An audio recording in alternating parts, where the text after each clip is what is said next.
Smith Wigglesworth, apóstol de fe, mi amigo dijo, está muerta. Tenía miedo. Nunca he visto un hombre tan asustado en toda mi vida. ¿Qué haré? Me preguntó. Quizá ustedes piensen que lo que hice fue absurdo, pero me incliné sobre la cama y la saqué. La llevé al otro extremo del cuarto. La apoyé contra una pared y la sostuve en alto, porque ella estaba totalmente muerta. La miré a los ojos y le dije, en el nombre de Jesús, reprendo esta muerte. Todo su cuerpo, desde la coronilla hasta las plantas de sus pies, comenzó a temblar. En el nombre de Jesús, te ordeno que camines, le dije. En el nombre de Jesús, camina. Y ella caminó. Resucitar a los muertos fue solo una de las increíbles facetas del ministerio de Smith Wigglesworth. Este gran apóstol de fe anduvo en una medida tan extraordinaria de la unción de Dios que los milagros que siguieron a su ministerio solo fueron secundarios en relación con ella. En su vida, este hombre que comenzó siendo un plomero le dio un nuevo significado a la palabra aventura. ¿Cuál era el único requisito para la aventura? Solo creer. Para Wigglesworth, la simple obediencia a lo que uno creía no era una característica extraordinaria, era simplemente el fruto de la fe. Se dice que su propia fe era inquebrantable y algunas veces implacable, pero también se dice que poseía una unción especial para la enseñanza y un claro sentido de la compasión, que tenían por fruto incontables salvaciones y milagros en su ministerio, todos los días. El pequeño recolector de nabos. Smith nació el 8 de junio de 1859. Hijo de John y Martha Wigglesworth, en el pequeño pueblo de Maidstone, Yorkshire, Inglaterra. El año de su nacimiento, 1859, ya era histórico. Hacía 2 años que el tercer gran despertar se desarrollaba en los Estados Unidos. William Booth se había distanciado de la religión organizada, formando el Ejército de Salvación, y la Iglesia de Gales estaba orando por un avivamiento. Que Smith fuera contado entre los otros grandes líderes cristianos como Booth en su época fue una idea que ni siquiera cruzaba las mentes de John y Martha, pero lo sería. Su hijo regresaría el fuego de Dios a una iglesia que había estado casi en cenizas durante cientos de años. La familia de Smith era pobre. Su padre trabajaba largas horas para sostener a su esposa, su hija y sus 3 hijos. Así que el niño comenzó a trabajar a los 6 años, arrancando nabos en un campo cercano. Era un duro trabajo. Sus manitas estaban lastimadas e hinchadas por haber estado arrancando nabos de la mañana a la noche. Pero esto contribuyó a formar en Smith la sólida ética de trabajo de su padre, de trabajar mucho y duramente para obtener su pago. Cuando Smith cumplió 7 años, fue a trabajar con su padre y otro hombre en un aserradero. Desde entonces, la vida pareció más fácil para los Wigglesworth. Sus ingresos aumentaron y la comida abundaba. El padre de Smith amaba a los pájaros. En un momento determinado llegó a tener 16 pájaros cantores en su hogar. El niño adoptó el amor de su padre por la naturaleza, y solía salir a buscar nidos. Algunas veces atrapaba y vendía pájaros cantores en el mercado local, para ayudar a sostener a su familia. ¿Cuál es la diferencia entre nosotros? Aunque sus padres no eran cristianos, no hubo nunca un tiempo en que el joven Smith no buscara a Dios. No le enseñaron a orar en su hogar, pero siempre estaba en la búsqueda por su cuenta. Muchas veces, Smith le pedía a Dios que le mostrara dónde encontrar nidos, y casi instantáneamente sabía dónde buscar. Su abuela era una antigua wesleyana que creía en el poder de Dios y siempre hacía que Smith la acompañara a las reuniones. Siendo pequeño, él se sentaba y observaba a los de los viejos tiempos aplaudir y danzar ante el Señor y cantar sobre la sangre. Cuando Smith cumplió 8 años,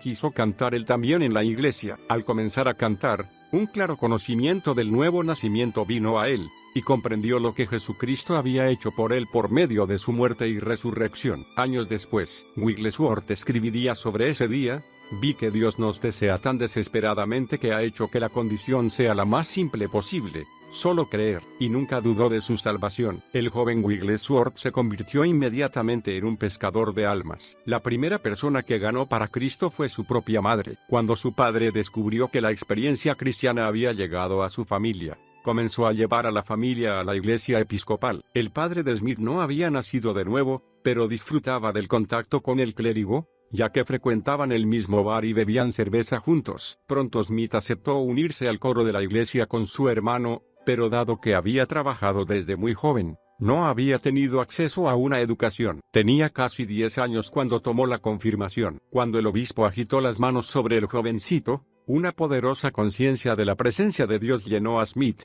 la misma que lo acompañaría durante toda su vida. Nada de esto, aparentemente, sucedió a los demás, Como Smith escribiría más tarde, después del culto de confirmación, todos los otros niños estaban maldiciendo y peleando, y yo me preguntaba qué era lo que había marcado esa diferencia entre ellos y yo. Hay algo diferente en ti. Cuando Smith tenía 13 años, su familia se mudó de Menston a Bradford, donde comenzó a participar activamente en la iglesia metodista wesleyana. Su vida espiritual cobró nuevo significado, y comenzó a anhelar el Espíritu de Dios. Aunque no sabía leer muy bien, nunca salía de su casa sin tener un Nuevo Testamento en el bolsillo. Tiempo después, los metodistas estaban planeando una reunión especial de predicación, y 7 jovencitos fueron invitados a participar, incluyendo a Smith. Con 3 semanas para prepararse, el joven vivía orando. Cuando llegó el día, tomó la plataforma para predicar durante 15 minutos, y al terminar, no recordaba ni una palabra de lo que había dicho. Lo único que recordaba era el increíble ardor que lo cubría, y los gritos de aliento de la gente. Smith comenzó a testificar del Evangelio a todos los que conocía, pero no podía comprender por qué tantos parecían no tener interés alguno. En 1875,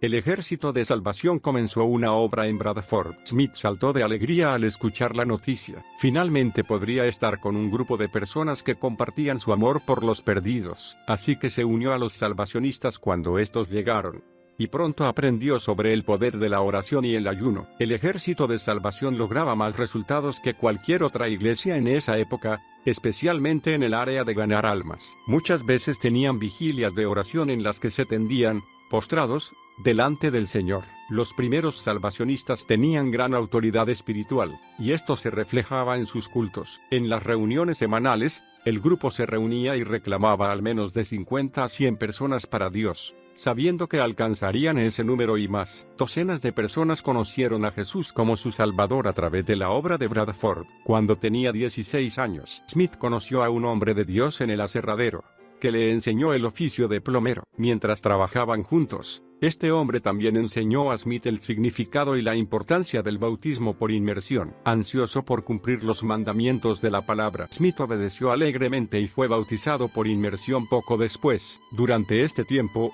también aprendió sobre la segunda venida de Cristo, y creyendo firmemente que Jesús volvería a fines del siglo, decidió cambiar el curso de la vida de toda persona que conociera. Creyendo que el Señor lo ayudaría en todo, Smith comenzó su ministerio. En 1877 fue a casa de un plomero para pedirle trabajo. El hombre le dijo que no necesitaba ayudantes, así que Smith le agradeció, se disculpó por haber usado su tiempo, y se volvió para irse. Pero repentinamente el hombre lo llamó y le dijo: «Hay algo en ti que es diferente. Creo que no puedo dejar que te vayas». Y lo contrató. Smith hacía un trabajo tan excelente que el plomero no tenía trabajo suficiente para él. Trabajaba demasiado rápido, así que decidió mudarse a Liverpool. Con su experiencia en plomería, con el poder de Dios descansando firmemente sobre él, comenzó a ministrar a los niños de la ciudad y a predicarles el Evangelio, movido por su deseo de ayudarlos. Cientos de ellos venían al puerto donde Smith ministraba, sucios y hambrientos. Estos niños y niñas venían,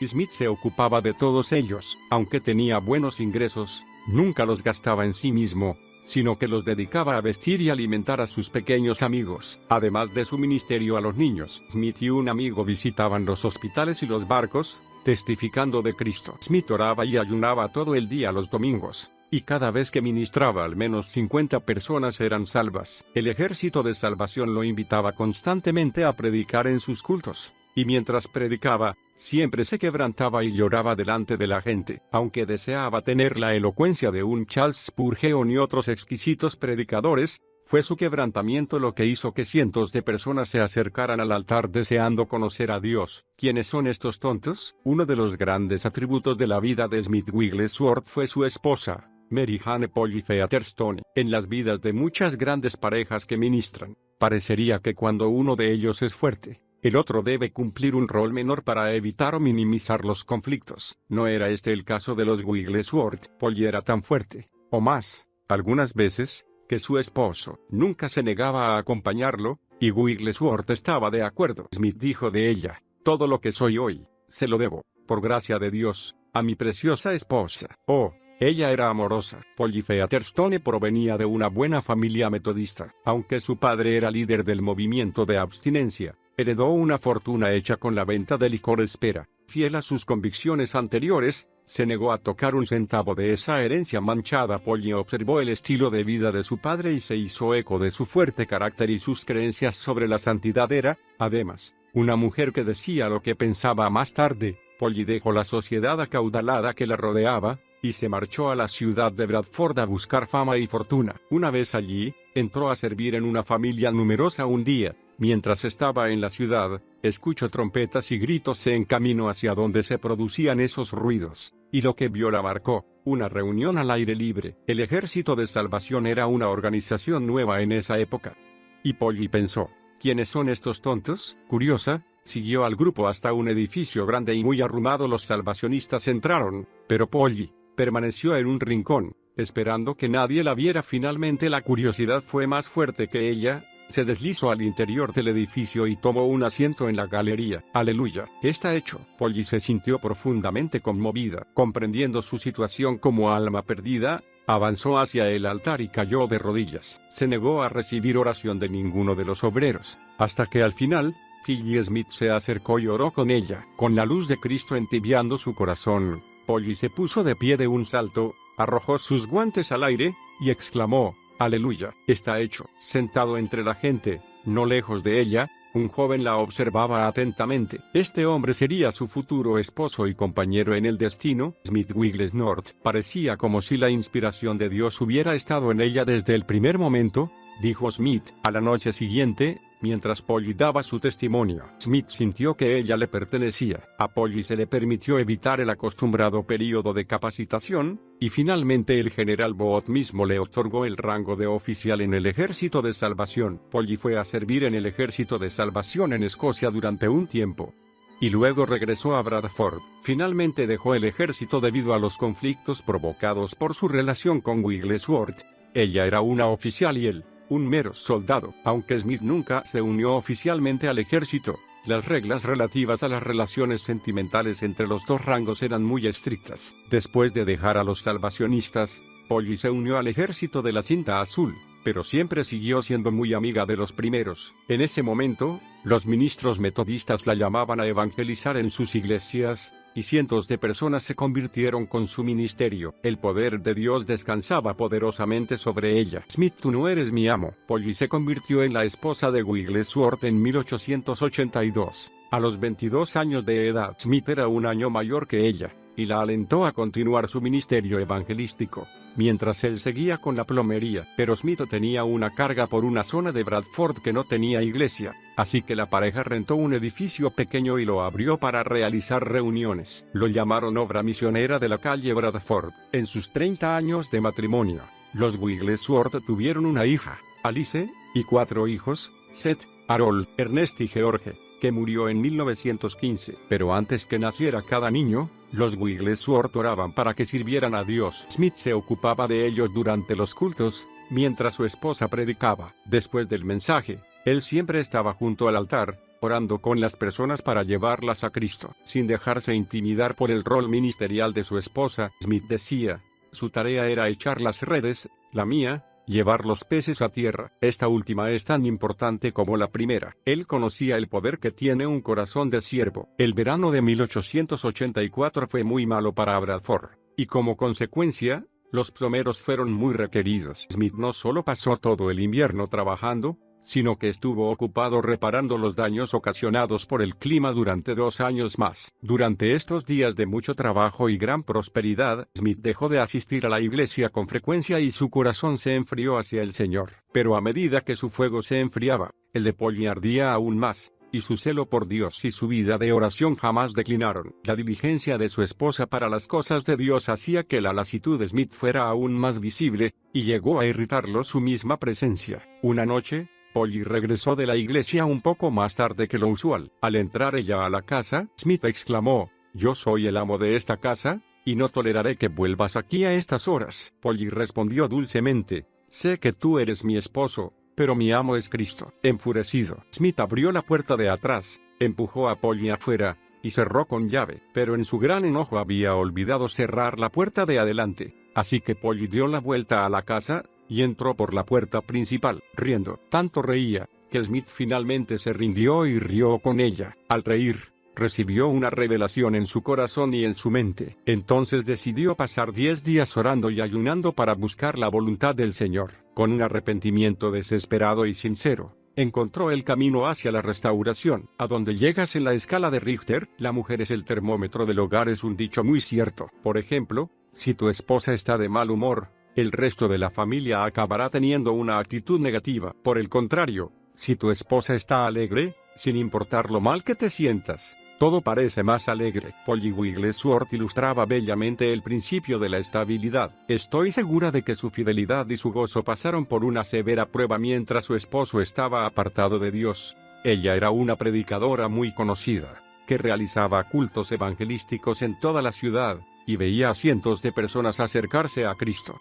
Mientras su esposo trabajaba o se quedaba en casa, sin duda, habría murmuraciones sobre el estado espiritual de Smith, ya que el ministerio de Polly era escrutado públicamente, pero ella nunca dio un paso en falso. Obviamente, lo que causaba su triunfo era su seguridad en Jesucristo. En muchos casos, cuando un esposo está apartado, su esposa se queja y se queja, pensando que de esa manera lo llevará a actuar y arrepentirse, pero un corazón arrepentido es obra del Espíritu Santo. El fuego de Dios mantuvo gozoso el corazón de Polly. Como consecuencia, Smith vio su error y fue atraído nuevamente hacia Cristo. La actitud de su esposa fue causa directa de su arrepentimiento, y finalmente, de su ministerio, con el que sacudió al mundo. Esta es la meta más alta del compañero: ayudar a su cónyuge a cumplir con su llamado, sea cual fuera. Dios conoce el corazón de tu esposo o esposa y sabe lo que será necesario para que llegue al lugar que le pertenece. Mantén tu corazón limpio y deja a los demás en manos de Dios y del Espíritu Santo. De esa manera, no perderás jamás. La primera sanidad. A fines del siglo XIX, Smith viajó a Leeds para comprar materiales para su trabajo de plomería. Mientras estaba allí, asistió a un culto en una iglesia donde se ministraba sanidad divina. Smith estuvo observando las maravillosas sanidades que se producían, y su corazón se conmovió. Entonces comenzó a buscar a los enfermos en Bradford, y pagaba sus viajes para ir a las reuniones de sanidad de Leeds. No se atrevía a contarle a su esposa lo que hacía, ya que temía que ella también se burlara, como otros lo hacían en su época, considerando que la sanidad divina era una muestra de fanatismo. Pero cuando Polly descubrió la verdad, escuchó atentamente el relato de Smith sobre las reuniones, y fue con él a Leeds, ya que ella misma necesitaba sanidad. Allí recibió la oración de fe y fue sana instantáneamente. Desde ese día en adelante, los Wigglesworth fueron apasionados de las verdades de la sanidad divina. Como resultado de esto, su iglesia en Bradford creció, por lo que buscaron un nuevo lugar. Consiguieron un edificio en la calle Bowland y llamaron a la obra misionera de la calle Bowland. Tenían un enorme rollo pintado en la pared detrás del púlpito, que decía: «Yo soy el Señor que te sana». La primera experiencia personal de Smith con la sanidad se produjo en los primeros años del siglo XX. Él había sufrido de hemorroides desde su juventud, por lo que un ministro que estaba de visita oró y se puso de acuerdo, en fe, con Smith, para creer en que ese problema sería sanado por Dios. Hasta este momento, Smith había usado sales todos los días, pero sintiéndose totalmente seguro de la voluntad de Dios, dejó de utilizarlas, y descubrió que estaba completamente sano, como lo estuvo por el resto de su vida. Para ahora, Smith estaba totalmente dedicado al ministerio de sanidad. Dado que trabajaba en forma independiente, tenía tiempo para llevar grupos de personas al hogar de sanidad de Leeds, siempre pagando los gastos de todos. Smith era conocido por su gran compasión por los enfermos y los necesitados. Los obreros de Leeds veían a Smith reñir con grupos de personas y reían para sí, porque él no entendía que Dios podía sanar a los enfermos en Bradford, tal como lo hacía en Leeds, empujado hacia el púlpito. Comprendiendo que Smith necesitaba un empujoncito para comenzar su ministerio público, los líderes del hogar de sanidad de Leeds tomaron una decisión, y le pidieron que los reemplazara en el púlpito mientras ellos iban a la convención de Keswick. Smith dudó al principio, pero los ministros le aseguraron que él podía hacerlo. Así que se consoló pensando que simplemente podía hacerse cargo y que habría muchas otras personas que podrían predicar. Cuando llegó el día de ministrar, Smith estaba a cargo de la reunión, pero no había quien predicara. Todos estuvieron de acuerdo en que Smith debería hacerlo. Vacilando, comenzó a ministrar, y al terminar su mensaje, 15 personas se acercaron para que orara por su sanidad. Un hombre se acercó andando con un par de muletas, y cuando Smith oró por él, el hombre comenzó a saltar por todos lados, sin sus muletas, totalmente sano. Nadie estaba más sorprendido que Smith.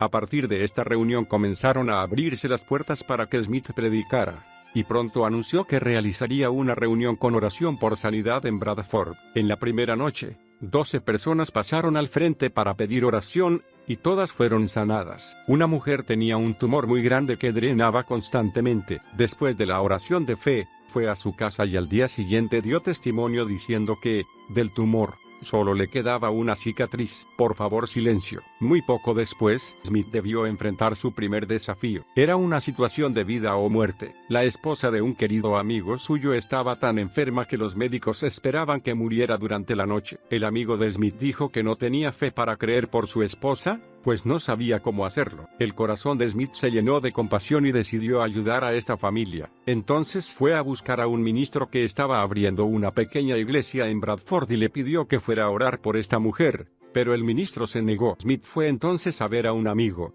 quien era conocido por sus elocuentes oraciones. Este aceptó ir con él, y juntos fueron a casa de la mujer. Smith se sentía animado al tener a alguien acompañándolo, y exhortó a su amigo a que comenzara a orar tan pronto como entraran a la casa. Al ver el estado de debilidad de la mujer, su amigo siguió el consejo y comenzó a orar, pero no como Smith esperaba que lo hiciera. Este hombre comenzó a orar por la familia que quedaría sin ella, y continuó en un tono pesimista y negativo hasta que Smith gritó que se detuviera, pensando que lo peor había pasado. Smith pidió entonces al esposo de la mujer que orara, pero este lo hizo en forma tan patética como el primero. Finalmente, Smith ya no pudo soportarlo y gritó tan fuerte que se lo oyó desde la calle: «Señor, deténlo». El esposo de la mujer se detuvo. Entonces Smith tomó una botellita con aceite del bolsillo y derramó todo el contenido de la misma sobre el cuerpo de la mujer, en el nombre de Jesús. Allí, de pie junto a la cabecera de la cama, Smith tuvo su primera visión. Repentinamente, el Señor Jesús apareció. Yo tenía mis ojos abiertos y lo estaba contemplando. Él sonrió con una de esas sonrisas suyas tan dulces. Nunca he perdido esa visión, la visión de esa hermosa y suave sonrisa. Pocos minutos después de terminada esta visión, la mujer se sentó en su cama, llena de nueva vida. La mujer vivió para criar varios hijos y murió tiempo después que su esposo. Diablo, sal fuera. Mientras el hambre de Smith por la palabra crecía, él nunca permitió ninguna publicación en su hogar, ni cristiana ni secular, excepto la Biblia. Sentía que lo único que debía conocer era la palabra de Dios. Smith dijo de su esposa: «Ella vio cuán ignorante era yo, e inmediatamente comenzó a enseñarme a leer bien y a escribir, pero lamentablemente nunca logró enseñarme ortografía». La siguiente experiencia de Smith con una situación de vida o muerte se produjo en su propio cuerpo. Un día, lo atacó un dolor agudo y debió guardar cama. Dado que él y Polly habían acordado que no tendrían medicinas en su casa, decidió dejar su sanidad en manos de Dios. La familia oró toda la noche por un alivio, pero este no se produjo. Smith se sentía cada vez más débil, y finalmente dijo a su esposa: «Creo que esta es mi hora final. Para protegerte, deberías llamar a un médico». Polly, destrozada, envió a buscar a un médico, creyendo que había llegado el fin de su esposo. Cuando el médico llegó, sacudió la cabeza y le dijo que se trataba de una apendicitis, y que el cuadro había estado empeorando durante los últimos 6 meses. Continuó diciendo que los órganos de Smith estaban tan dañados que no había esperanza, ni siquiera con una cirugía. Mientras el médico se despedía, una mujer anciana y un joven entraron en el cuarto de Smith. Esta mujer creía en la oración de fe, y creía que toda enfermedad venía del diablo. Mientras oraba, el joven se subió a la cama, impuso ambas manos sobre Smith, y gritó: «Diablo, sal, en el nombre de Jesús». Para gran sorpresa de Smith, el diablo salió, y el dolor desapareció por completo. Por las dudas,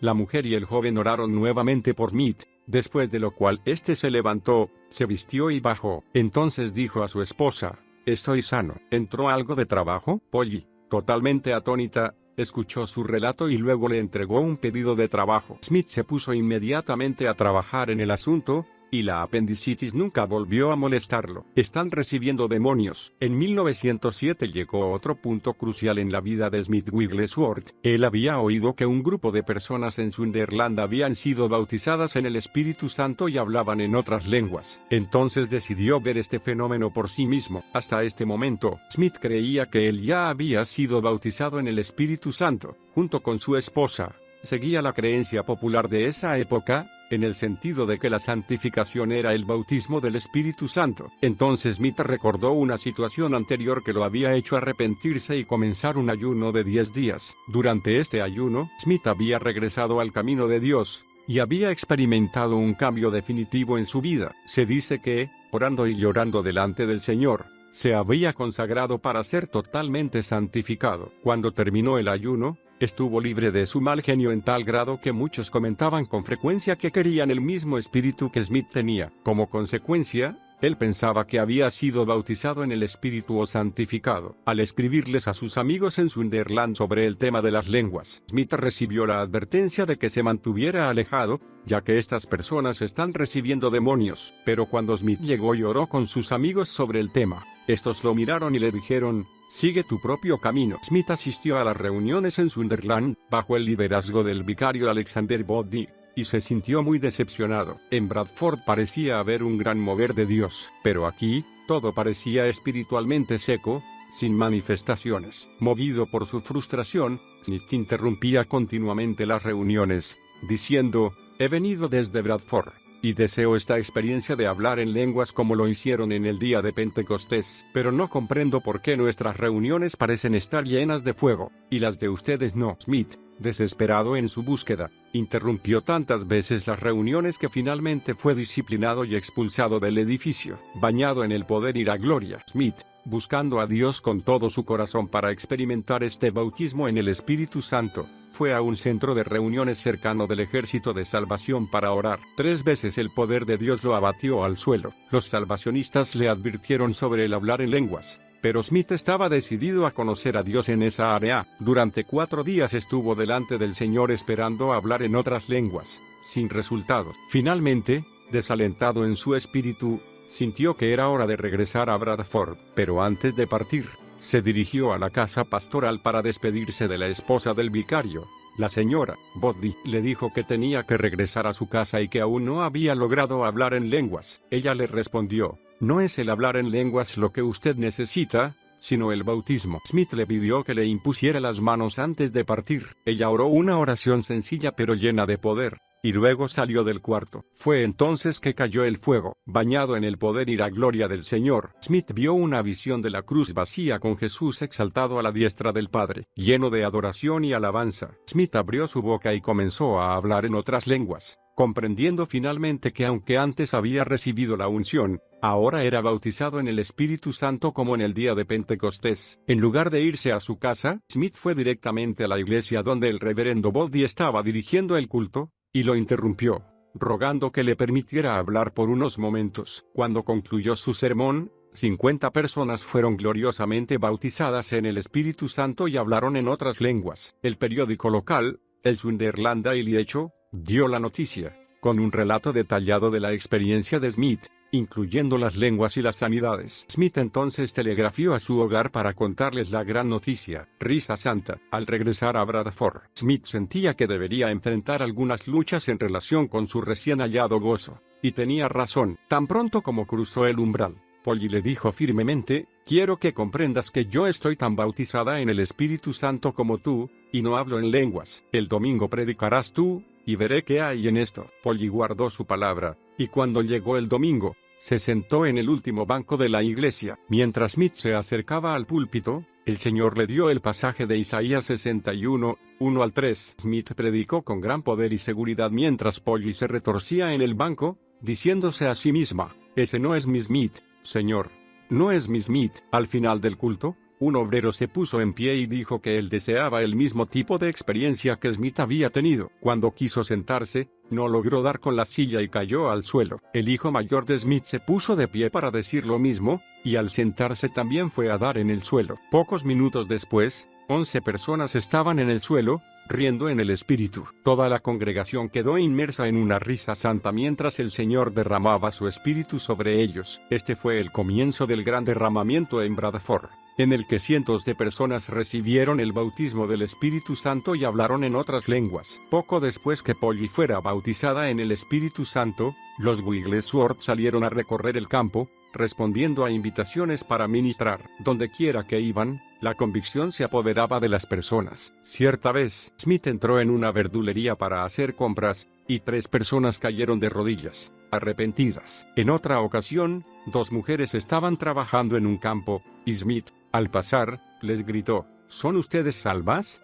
Ante la cual ambas dejaron caer sus baldes y clamaron a Dios. Un pacto económico con Dios. Durante los días que siguieron, Smith desarrolló el hábito de orar y ayunar. Pronto, comenzaron a llegar a su hogar cartas provenientes de todo el país, rogándole que fuera a orar por los enfermos. Él respondía a cada pedido que podía, y algunas veces, después de llegar en tren a una ciudad, tomaba una bicicleta y pedaleaba más de 15 kilómetros para alcanzar a alguna persona afligida. Con tal increíble avalancha de trabajo en el ministerio, Smith pronto vio cómo su trabajo de plomería declinaba. Lo llamaban fuera de la ciudad tantas veces que sus clientes se veían obligados a buscar otro plomero. Cada vez que Smith regresaba a Bradford había menos trabajo. Cierta vez, al regresar antes de lo pensado de una convención, Smith descubrió que la mayoría de sus clientes habían conseguido otros plomeros para solucionar sus problemas. Había una viuda que no había conseguido a nadie, por lo que Smith fue directamente a su casa y arregló el problema,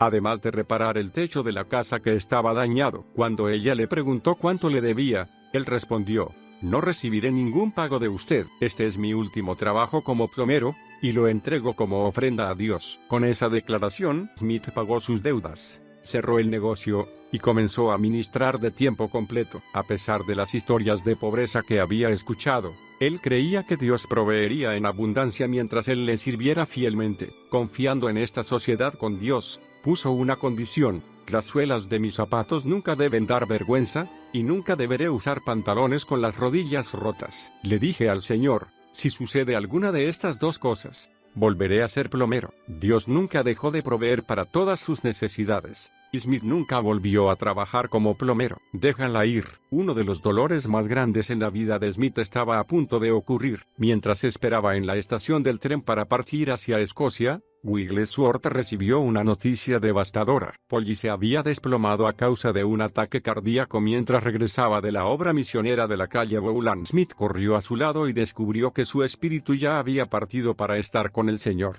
No dispuesto a aceptarlo, Smith inmediatamente reprendió a la muerte y su espíritu regresó, pero solo por un breve tiempo. Entonces el Señor le dijo: «Yo deseo llevarla a casa conmigo ahora». Así que, con el corazón destrozado, Smith dejó en libertad a su compañera, aquella a la que había amado tantos años, para que fuera con el Señor. Polly Wigglesworth sirvió al Señor hasta el último minuto de su vida, el 10 de enero de 1913. Algunos dicen que después de su muerte, Smith pidió una doble porción del Espíritu. A partir de ese momento, su ministerio tuvo aún más poder. Este es el secreto. Smith comenzó inmediatamente a ministrar por todo el país, viajando con su hija y su yerno. Aunque era extremadamente inusual que la prensa británica publicara artículos sobre noticias religiosas, el Daily Mirror dedicó su nota de tapa a este dinámico ministerio, incluyendo 4 fotografías de Wigglesworth en acción. Dado que este era el periódico de mayor circulación en el país, cientos de personas comenzaron a buscar que Smith les ministrara. Smith tenía una increíble revelación en el tema de la fe, y su enseñanza al respecto atraía a las masas. Wigglesworth no se quedaba con la esperanza de que la oración diera resultados. Su revelación sobre la fe era concreta, y ablandaba aún los más duros corazones para llevarlos al amor de Jesucristo. La teoría de Smith sobre la fe era simple: solo creer. Él no pensaba que Dios tuviera favoritos. Uno de sus principales ejemplos al respecto era tomado del Nuevo Testamento, en que Juan es destacado como el discípulo a quien Jesús amaba. Según Wigglesworth, el hecho de que Juan se recostara contra el pecho de Jesús no significaba que fuera su favorito. El factor que llamaba la atención en Juan era su relación y su dependencia de Jesús. Smith proclamaba constantemente: hay algo en el hecho de creer en Dios, que hace que Él esté dispuesto a pasar por alto a 1 millón de personas solamente para ungirte a ti. Muchos libros se han escrito tratando de descubrir el secreto del poder de Wigglesworth, pero la respuesta es muy simple. Su gran fe provenía de su relación con Jesucristo. De esa relación partía la respuesta de Smith para toda situación que debió enfrentar en su vida. Dios no tiene favoritos. Él trabaja a través de quienes creen en Él. Nunca llegó demasiado tarde. Los métodos de Smith eran frecuentemente malentendidos y criticados. Las críticas jamás lo afectaron, sino que tenía compasión de sus críticos. En lugar de vengarse, decía: no me mueve lo que veo o lo que oigo, Me mueve lo que creo. El Espíritu Santo comenzó a enseñar a Smith los diversos grados de la fe. Él fue el primero en enseñar que la fe podía ser creada en otras personas. Un ejemplo de este concepto fue un niño que estaba muy enfermo. La familia había enviado a buscar a Smith, pero cuando llegó, la madre lo recibió a la puerta y le dijo: «Usted ha llegado demasiado tarde. No hay nada que pueda hacer por él». Smith le respondió: «Dios nunca me ha enviado a ningún lugar demasiado tarde». El estado en que estaba el niño era tan grave, que si alguien lo movía, su corazón se detendría y moriría. Naturalmente, la familia no tenía fe y el niño estaba demasiado enfermo para creer por sí mismo. Antes de poder orar por el niño, Smith tuvo que salir para cumplir con un compromiso en la capilla local, pero dijo a la familia que regresaría. También les dijo que prepararan la ropa del niño, porque Dios iba a levantarlo. Cuando Smith regresó, la familia no había hecho lo que él les había pedido. Y al ver su fe, se sintieron avergonzados y prepararon la ropa del niño. Entonces Smith les pidió que solamente le pusieran medias en los pies. Después, ya dentro del cuarto del niño, Smith cerró la puerta y dijo al niño sin vida que le iba a suceder algo diferente de todo lo que había ocurrido antes. «Cuando coloque mis manos sobre ti, la gloria del Señor llenará este lugar, hasta que yo ya no pueda estar de pie, caeré sin remedio al suelo». Tan pronto como Smith tocó al niño, el poder de Dios llenó el cuarto y fue tan fuerte que Smith cayó al suelo. De repente, el niño comenzó a gritar: «Esto es para tu gloria, Señor». Smith todavía estaba en el suelo cuando el niño se levantó y se vistió solo. Luego abrió la puerta y gritó: «Papá, Dios me sanó, estoy sano». Tal fue la gloria que llenó la casa, que también el padre y la madre cayeron al suelo. Su hermana, que había sido dada de alta de un hospicio, fue completamente sana en su mente. Todo el pueblo se conmovió, y comenzó un avivamiento que se extendió por toda la ciudad. En ese día milagroso, Smith aprendió cómo transferir fe por medio de la imposición de manos. Su ministerio jamás volvería a ser el mismo, porque había aprendido un nuevo grado de la fe. La fe podía ser creada y transferida a la vida de otra persona. «Corre, mujer, corre». A medida que su fe comenzaba a aumentar, el Señor le mostró otro principio: la fe debe traducirse en acción. Hasta entonces, el creyente promedio parecía creer que Dios se movía solamente en forma soberana, y que él no tenía intervención alguna. El ministerio de Smith Wigglesworth trajo nueva luz a esta zona oscura. Por medio de su profunda relación con el Señor, comenzó a notar en la Biblia que las personas que recibían de Dios habían actuado según su palabra para producir resultados. Así, su ministerio comenzó a adoptar esta operación de fe en cada culto. Al comienzo de sus llamados al altar, Smith decía: «Si usted adelanta solo un pie, será bendecido. Si avanza 1 metro, recibirá más. Si viene hasta la plataforma, oraremos por usted, y Dios satisfará sus necesidades con su provisión». Esta fue la verdad central de su ministerio en relación con la fe, una verdad que muchos llamaron despiadada. Las acciones de Smith Wigglesworth eran producto de una gran compasión y una fe sólida como la roca en Dios. El cristiano debe actuar como consecuencia de lo que cree para recibir la manifestación, y algunas veces Smith debía iniciar la acción para algunas personas. Él llamaba a esta clase de ministerio como una sanidad minorista, más que nada porque su propia fe contribuía en gran manera a la acción individual de la persona. Por ejemplo, en una reunión en Arizona, una joven respondió al llamado para sanidad, ya que sufría mucho debido a la tuberculosis. Cuando ella avanzó por el pasillo, Smith le dijo: «Ahora voy a orar por ti, y luego correrás por el pasillo». Entonces oró y luego dijo: «Corre, mujer, corre». Pero la mujer dijo: «Es que no puedo correr, apenas puedo tenerme en pie». «No me contestes, haz lo que digo». Ella dudaba, por lo que Smith saltó de la plataforma, la tomó por el brazo, y comenzó a correr. Ella se aferró a él hasta que tomó velocidad, y luego salió corriendo por el auditorio sin esfuerzo alguno. Había otra mujer en la misma reunión, cuyas piernas estaban atadas por la ciática. Smith le dijo que corriera, y ella dudaba tanto que él la empujó. Luego corrió por el edificio con la mujer aferrada a su brazo. Finalmente, el poder de Dios se transfirió a su acción, y fue completamente liberada. La mujer llegó caminando a todas las demás reuniones, negándose a tomar un coche, feliz de poder utilizar a pleno sus piernas otra vez. «Papá, me recorre todo el cuerpo». Algunas veces, en su ministerio, Smith usaba otro enfoque para actuar sobre la fe. Leía porciones de la Biblia,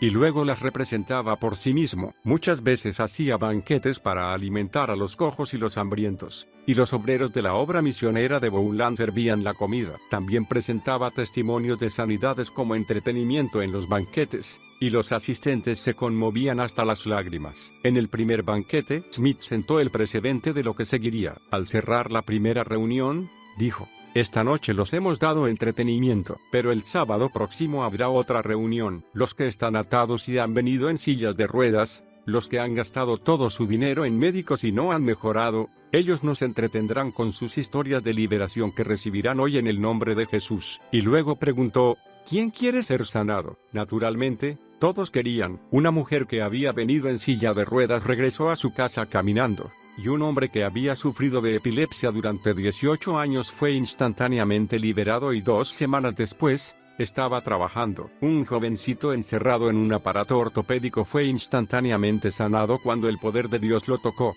y comenzó a gritar: papá, papá, papá, me recorre todo el cuerpo. Semana tras semana, corría la voz de los milagros de sanidad de los cultos anteriores entre los enfermos y afligidos, atrayéndolos al banquete. ¡Qué tremendo avivamiento se produjo entre ellos!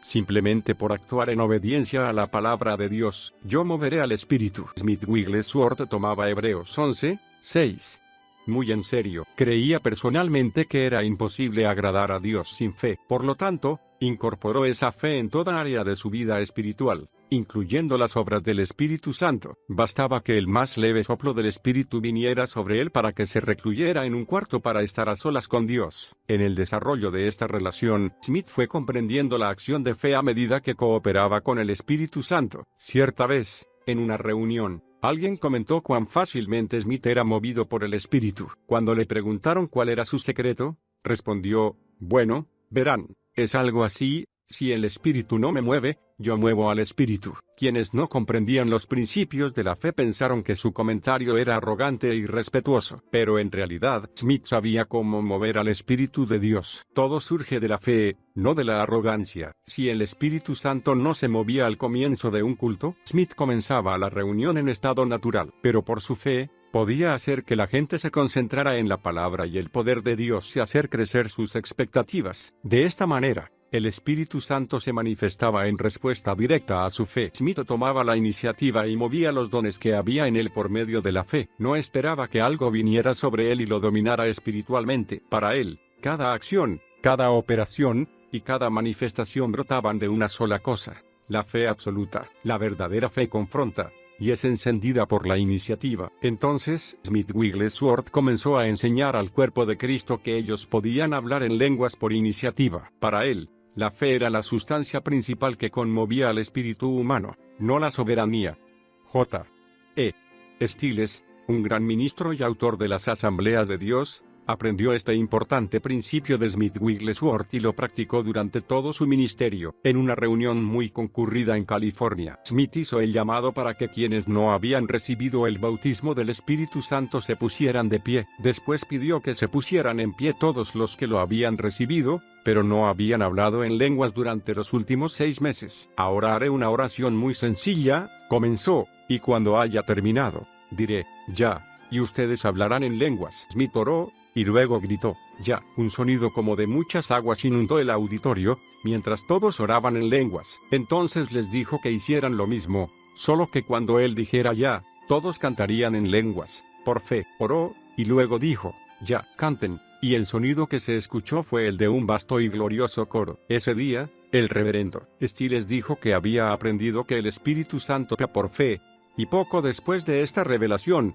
lanzó su ministerio internacional. Otro secreto: Smith Wigglesworth fue un hombre movido grandemente por la compasión. Recibía pedidos de oración de todas partes del mundo, y tenía poca paciencia para con los demonios, especialmente cuando estos se atrevían a interrumpir sus reuniones. Clamaba a Dios y lloraba por las personas que los habían enviado. Muchas veces, cuando ministraba a los afligidos, corrían lágrimas por sus mejillas. También era muy tierno con los niños y los ancianos. En sus cultos, cuando el calor se hacía casi insoportable, sentía gran compasión y llamaba a los niños y a los ancianos para orar primero por ellos. Como demostración de las verdades de Hechos 19, 11 y 12, Miles y miles de personas fueron sanadas cuando Smith oraba y enviaba pañuelos a quienes no podía visitar. Un amigo íntimo habló de la sinceridad y compasión que Smith reflejaba, diciendo, cuando llegaba el momento de abrir las cartas, teníamos que detener todo lo que estábamos haciendo y tomar la carga. No había nada apresurado ni descuidado en sus métodos. Todos los que estábamos allí debíamos unirnos a las oraciones e imponer las manos sobre los pañuelos que se enviaban a los afligidos. Eran tratados como si los que habían escrito las cartas estuvieran allí mismo, en persona. Trátelo como a un perro, comprendiendo que la fuente de donde surgían todos los milagros de Cristo era su compasión. Smith se volvió directamente agresivo para deshacer las obras del diablo. Su única meta era sanar a todos los oprimidos y enseñar al cuerpo de Cristo a tratar con el diablo sin miramientos. Cierta vez, mientras esperaba un autobús, observó que una mujer intentaba hacer que su perro regresara a la casa, pero luego de varios intentos suaves, el perro simplemente seguía ahí. Cuando la mujer vio que el autobús se acercaba, golpeó con el pie en el suelo con fuerza, y gritó, «Ve a casa ahora».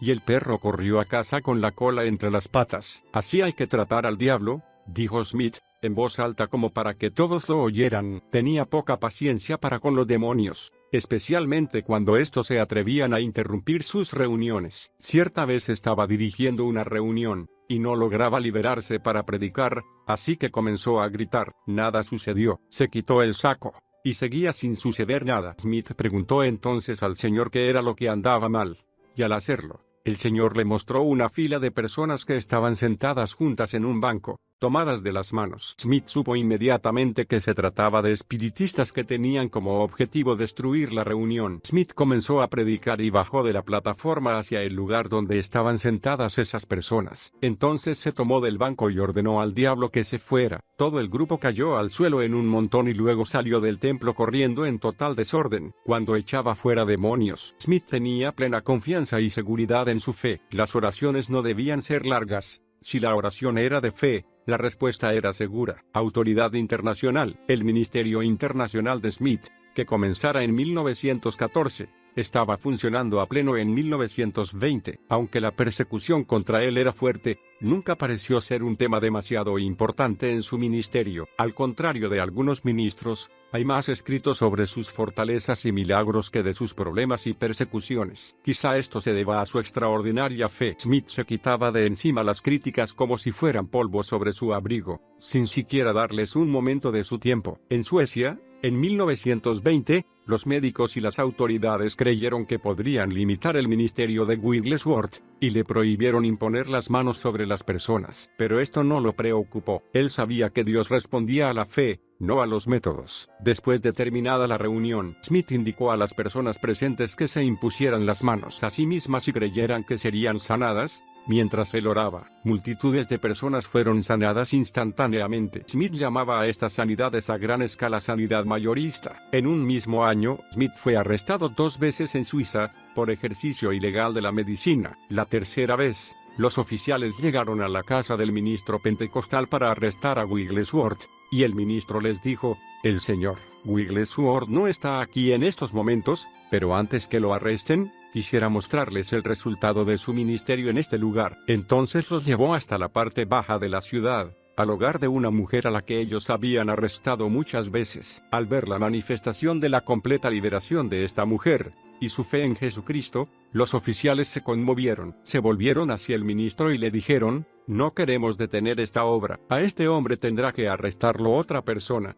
Y otra persona lo hizo. Pero ya avanzada la noche, vino un oficial y le dijo, «No encuentro ningún delito en usted. Puede irse». A esto, Smith contestó, «No, solo me iré con una condición, que todos los oficiales que están aquí se pongan de rodillas, y yo oraré por ustedes». Pentecostés. Para 1921, el ministerio de Wigglesworth estaba floreciendo. Su hogar estaba inundado de invitaciones para ministrar en otros países, embarcándose en el más largo viaje de toda su vida. Aunque Smith era muy popular en Europa y Estados Unidos, nadie pareció notar su llegada a Colombo, Ceilán, Sri Lanka. Pero pocos días después, las multitudes llenaban el edificio tratando de conseguir un lugar. Muchos quedaron afuera. Cuando la reunión terminaba, Smith pasaba por entre medio de miles de personas, tocándolas y creyendo en el poder de Dios con ellas. Según los relatos, Decenas de personas fueron sanadas con el solo paso de su sombra por encima de ellas. En 1922 viajó a Nueva Zelanda y a Australia. Algunos creen que las reuniones de Smith fueron el punto de partida de las iglesias pentecostales en estos dos países. Aunque solo pasó unos meses allí, miles de personas fueron salvas, sanadas y llenas del Espíritu Santo con la evidencia de hablar en lenguas. Australia y Nueva Zelanda experimentaron así el mayor avivamiento espiritual que jamás hubieran conocido. ¿Puedes bendecir a un cerdo? El doctor Lester Sumrall, de South Bend, Indiana, relató cierta vez un incidente humorístico ocurrido en uno de sus viajes con Smith. Cierta vez, en Gales, les habían preparado una cena, y sucedió que la entrada era cerdo asado. Cuando pidieron a Smith que bendijera los alimentos, este dijo en voz alta: «Señor, si puedes bendecir lo que has maldecido, entonces bendice este cerdo». El humor y la osadía de Smith causaron gran impresión en Sumrall. El doctor Sumrall solía reírse al compartir esta historia conmigo. Una controversia no publicada, aunque muchas iglesias se organizaron como resultado de sus reuniones. Smith Wigglesworth prefirió no identificarse con ninguna denominación durante todo su ministerio. En su corazón estaba el deseo de alcanzar a toda persona, sin importar su doctrina. Nunca quiso dejarse influir por ninguna denominación en particular. Una controversia poco conocida que surgió en la vida de Smith profundizó su resolución de llevar a cabo un ministerio independiente. En 1915, se había hecho miembro de la Unión Misionera Pentecostal. El Consejo Gobernante de la Unión no era una denominación, ni impartía licencias ministeriales ni ordenaciones. Simplemente era una cubierta para ministerios de fe similar. Smith sirvió con la UMP hasta que se vio obligado a renunciar, en 1920. En ese momento, Smith era viudo hacía 7 años y se había hecho amigo de una mujer, la señorita Amphlett. Smith le dijo que sentía que tenía una afinidad espiritual con ella, pero la señorita Amphlett rechazó la idea, y ella y otra mujer escribieron una carta quejándose a la UMP.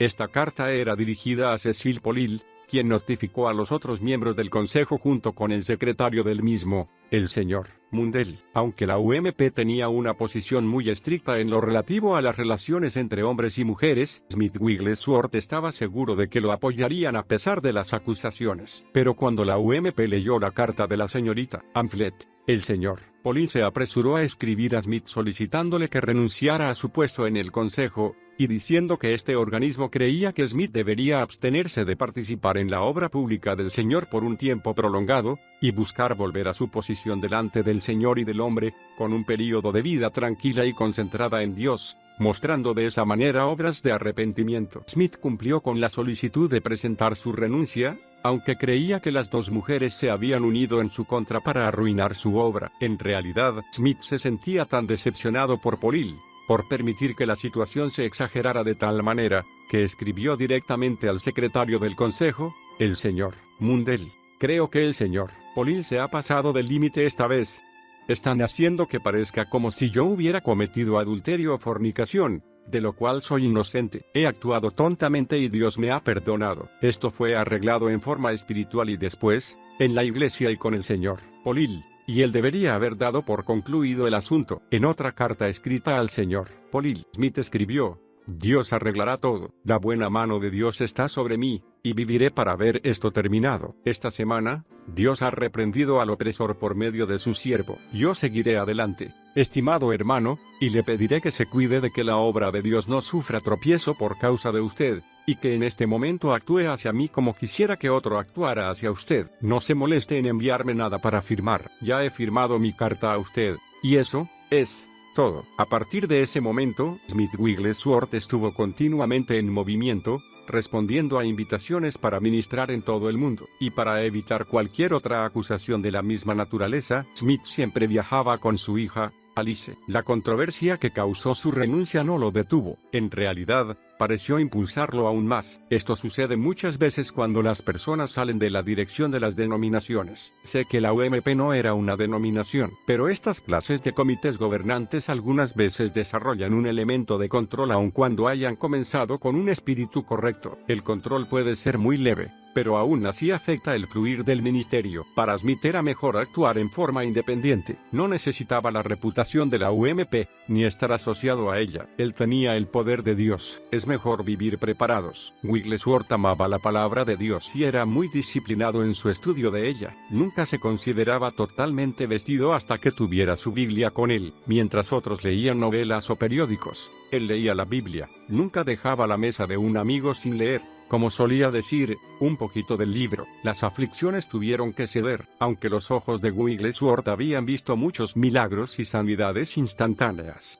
Él mismo no recibió esos milagros. En 1930, cuando ya tenía 70 años, sufría de tremendos dolores. Oró, pero no recibió alivio, así que fue a ver a un médico, que después de sacarle algunas radiografías, le dio un diagnóstico de un caso severo de cálculos en el riñón en un estado avanzado. Su única esperanza era una operación, dado que, según el médico, si continuaba en este doloroso estado, moriría. Smith le respondió: «Doctor, el Dios que creó este cuerpo es quien puede sanarlo. Ningún cuchillo me cortará mientras yo viva». El médico se sintió preocupado y desanimado ante tal respuesta, pero Smith se fue, asegurándole que pronto se enteraría de que estaba sano. El dolor aumentaba cada día, ahora acompañado por una fuerte irritación. Toda la noche Smith la pasaba entrando y saliendo de la cama, rodando por el suelo en un dolor agónico, mientras luchaba por despedir las piedras. Una por una, las piedras fueron despedidas. Smith pensó que este sufrimiento acabaría pronto, pero duró 6 largos y dolorosos años. Durante este tiempo, nunca dejó de asistir a las reuniones programadas. Con frecuencia ministraba 2 veces por día. En algunas reuniones, oraba por hasta 800 personas mientras se retorcía de dolor él mismo. Algunas veces abandonaba el púlpito cuando el dolor se volvía insoportable,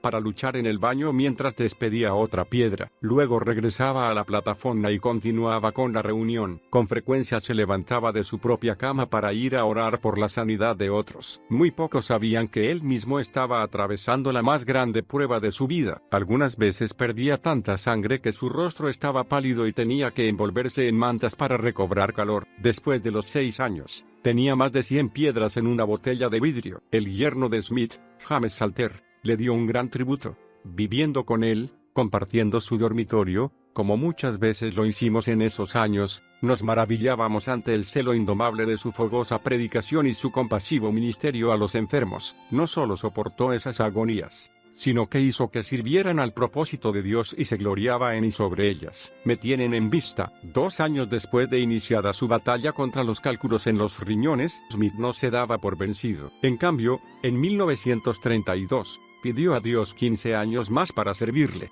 Dios le otorgó lo que había pedido, y durante esos años, visitó gran parte de Europa, Sudáfrica y Estados Unidos. Su más grande gozo era ver la palabra confirmada con señales y prodigios, a través de la fe de la gente. Su principal meta era que las personas vieran a Cristo, no a Smith Wigglesworth. Durante su último mes de vida, se sentía triste, como lo demuestran estas palabras: «Hoy, en el correo, recibí una invitación a ir a Australia, una a la India y Ceilán, y otra a los Estados Unidos. La gente me tiene en vista». Entristecido, comenzó a llorar. Pobre Wigglesworth, qué fracaso, pensar que la gente me tiene en vista. Dios nunca dará su gloria a otro, Él me sacará de escena. Y no fue más, porque Dios lo llevó. 7 días después, Smith Wigglesworth viajó para asistir al funeral de un ministro amigo. En el camino, comentó con unos amigos cuán maravillosamente se sentía. Señaló diversos lugares que él y Polly habían visitado donde habían predicado, y contó los grandes milagros que allí se habían producido. Cuando llegó a la iglesia, su yerno,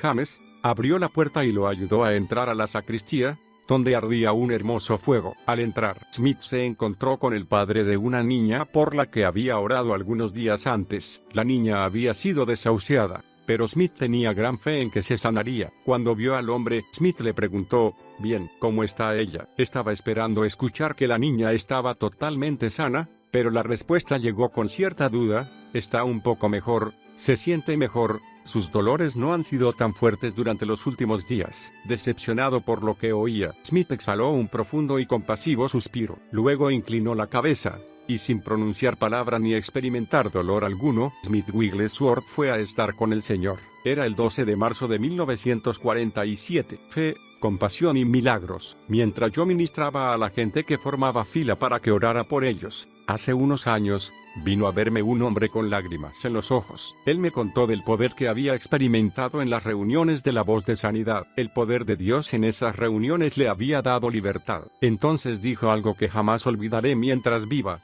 ¿Es que no hay nadie que ande en el poder como lo hacían entonces? ¿No hay nadie que pueda liberarme? ¿No hay nadie así en la actualidad? ¿Acaso el poder de Dios en que anduvo Smith Wigglesworth ha dejado la tierra? ¿Se fue con él cuando él murió? Por supuesto que no. El mismo poder con el que operaba Wigglesworth está a nuestra disposición hoy. No necesitamos más poder, solo necesitamos utilizar nuestra fe y compasión para que ese poder opere. Wigglesworth operó con la fe más osada que yo jamás haya visto desde el libro de los Hechos, pero esa fe era encendida por la compasión. Smith le tomó la palabra a Dios y se dejó mover por su compasión hacia las personas. Y esa combinación produce milagros. El desafío ahora ha pasado a nuestra generación. Dios ha convocado a hombres y mujeres para que invadan ciudades y naciones con el poder del cielo. ¿Responderás al llamado de Dios? ¿Te atreverás a solo creer? ¿Se conmueve de tal manera tu corazón por las multitudes, que tomes la palabra a Dios y salgas a servir? Que se diga de nuestra generación: por fe conquistaron reinos, hicieron justicia, alcanzaron promesas, taparon bocas de leones, apagaron fuegos impetuosos, evitaron filo de espada, sacaron fuerzas de debilidad, se hicieron fuertes en batallas, pusieron en fuga ejércitos extranjeros. Hebreos 11, 33 y 34. Despierta el don que hay en ti, e invade tu hogar, tu comunidad y tu nación con el poder de Dios. Que la voluntad del cielo se haga en la tierra, a través de ti.